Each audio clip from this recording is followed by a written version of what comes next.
Hello बच्चों, कैसे हो आप सब।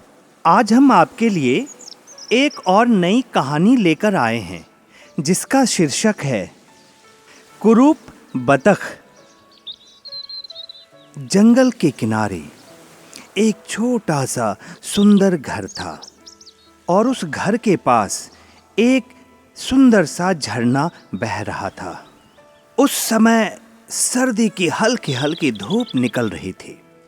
चारों ओर सुंदर वातावरण था। उस झरने के पास उगी हुई हरी हरी घास में एक बतख ने अंडे दिए थे। थोड़े दिन बाद उन अंडों में से छोटे छोटे 5 सुंदर बच्चे निकले। उन्हें देखकर बतख मन ही मन बहुत खुश हुई और झूमने लगी। लेकिन अचानक उसी समय बतख ने एक बड़ा अंडा देखा। उसने उस अंडे को सेया ही नहीं था, इसलिए उसने उसे भी सेना शुरू किया। उसमें से एक बच्चा निकला। बच्चे को देखते ही उसने कहा, यह बच्चा मेरा नहीं है। मेरा बच्चा इतना कुरूप और इतना मोटा नहीं हो सकता। यह तो किसी हंस का बच्चा लगता है। फिर भी बतख अपने 5 बच्चों के साथ उसका भी पालन पोषण करने लगी। कुछ समय यूं ही बीतता गया। उसके बाद बतख के दूसरे बच्चे उसे खूब चिढ़ाते थे। दूसरे जानवर भी उस कुरूप बच्चे का मजाक उड़ाते। लेकिन बतख तो एक माँ थी। उसे यह देखकर दुख होता, पर कोई बात नहीं। वह कहती, मेरा एक बच्चा भले ही कुरूप हो, लेकिन उसका स्वभाव कितना अच्छा है। उसे अभी से खेलना कूदना तैरना आ गया है। लेकिन कुरूप बच्चा अपने मन में सोचता है, दूसरे प्राणी मुझसे नफरत करते हैं, लेकिन इसमें शर्माना क्या। मुझे कोई भी नहीं चाहता, इसलिए मुझे कहीं दूर चले जाना चाहिए। यह सोचकर वह मन ही मन दुखी होकर वहां से चल पड़ता है।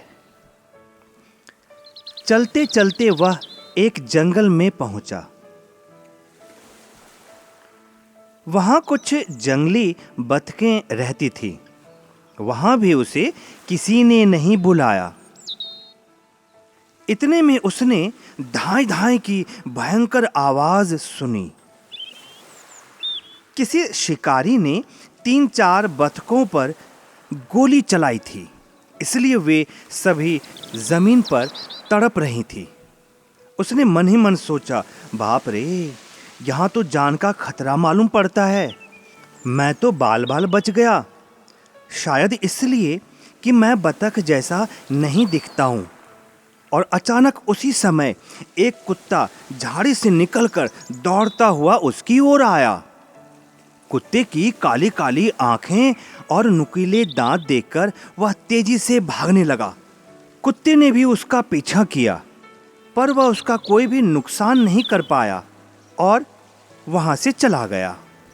डर के मारे कुरूप बतख कुछ बड़बड़ाया, हे भगवान, तेरा बहुत बहुत धन्यवाद। मेरी इस कुरूपता के वजह से आज मेरी जान बच गई। अब यहाँ रहने में अपनी खैर नहीं, आगे निकल लेता हूँ। और वो वहाँ से चला गया। चलते चलते वह एक छोटे से मकान के पास पहुँचा।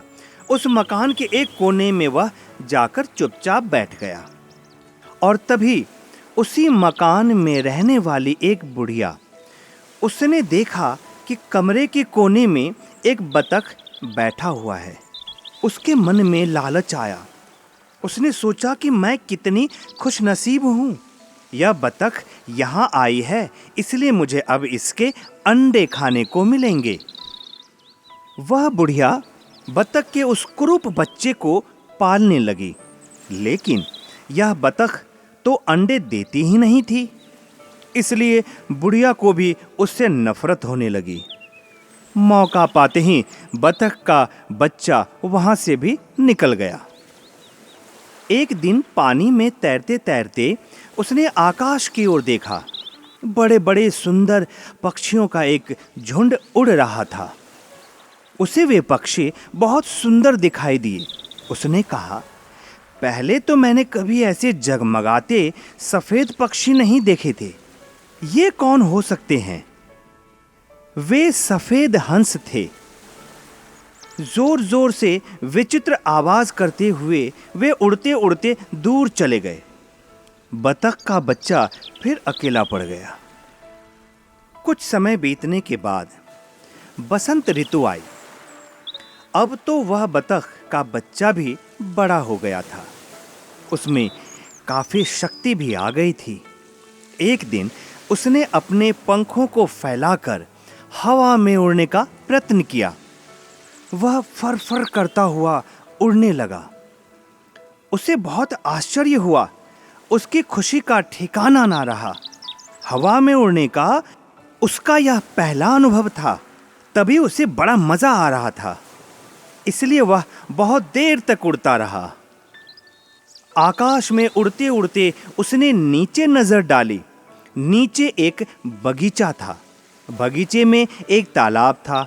वे सफेद सुंदर पक्षी भी उस तालाब में तैर रहे थे। वह भी नीचे उतरकर तालाब के किनारे आकर बैठ गया। और कुछ देर बाद उस तालाब के सफेद पक्षी तैरते हुए उस बच्चे के पास आते हैं। ऐसे में वो बतख का कुरूप बच्चा घबरा जाता है और उससे कहता है, ऐ खूबसूरत पक्षियों, सभी प्राणी मुझसे नफरत करते हैं। मैं बतख का एक कुरूप बच्चा हूँ, इसलिए मुझे कोई पसंद नहीं करता। यदि तुम मुझे मार डालोगे तो मेरे सभी दुखों का अंत हो जाएगा।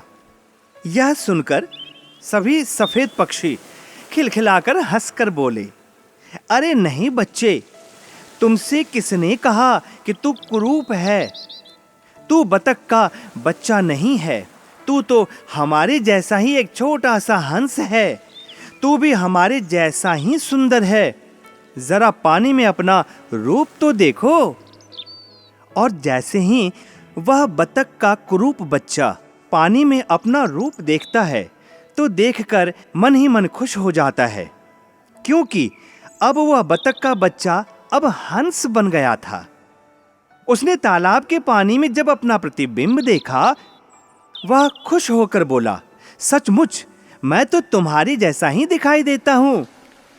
अब मेरे मन में कोई गिला नहीं। अब मैं अपने मन को कभी छोटा नहीं करूँगा।